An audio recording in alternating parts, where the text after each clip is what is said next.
السلام علیکم۔ ایک دانا آدمی کی گاڑی گاؤں کے قریب خراب ہو گئی۔ اس نے سوچا کہ گاؤں میں سے کسی سے مدد لیتا ہوں۔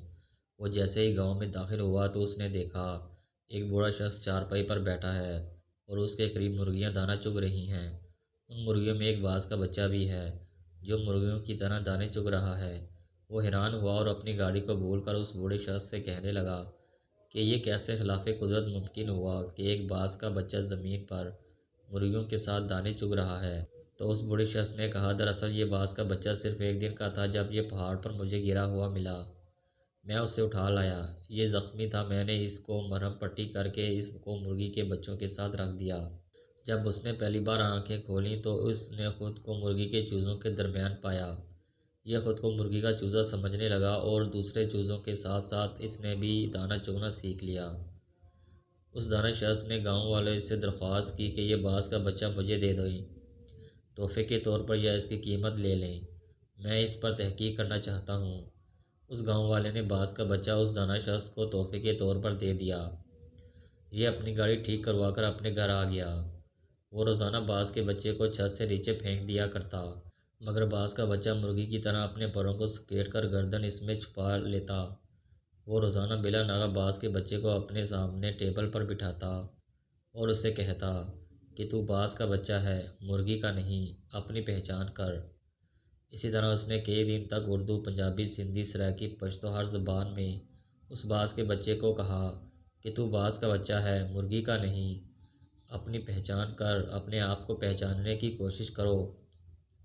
آخر کار وہ دانا شخص ایک دن باز کے بچے کو لے کر ایک بلند ترین پہاڑ پر چلا گیا اور اسے کہنے لگا کہ خود کو پہچاننے کی کوشش کرو، تم باز کے بچے ہو۔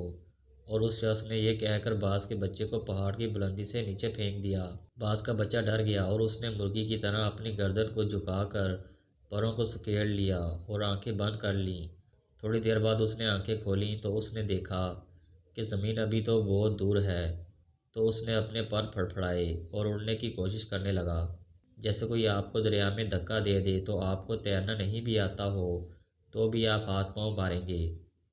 تھوڑی ہی دیر میں وہ اپنے آپ کو بیلنس کرنے لگا، کیونکہ باز میں اڑنے کی صلاحیت خدا نے رکھی ہوتی ہے۔ تھوڑی ہی دیر میں وہ اونچا اڑنے لگا۔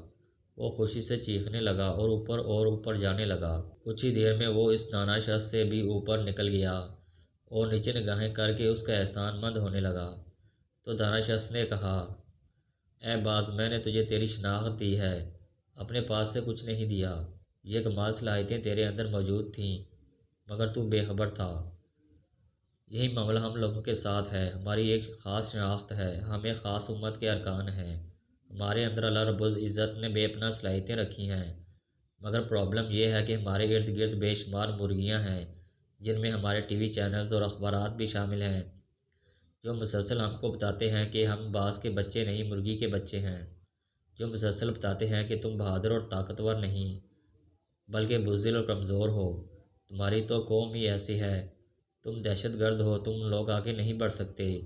کامیابی کی شرط یہ ہے کہ ہم خود کو پہچاننے کی کوشش کریں تاکہ ہم ایک بہترین امت اور بہترین قوم بن کر اس ملک کی تعمیر و ترقی میں اپنا کردار ادا کریں۔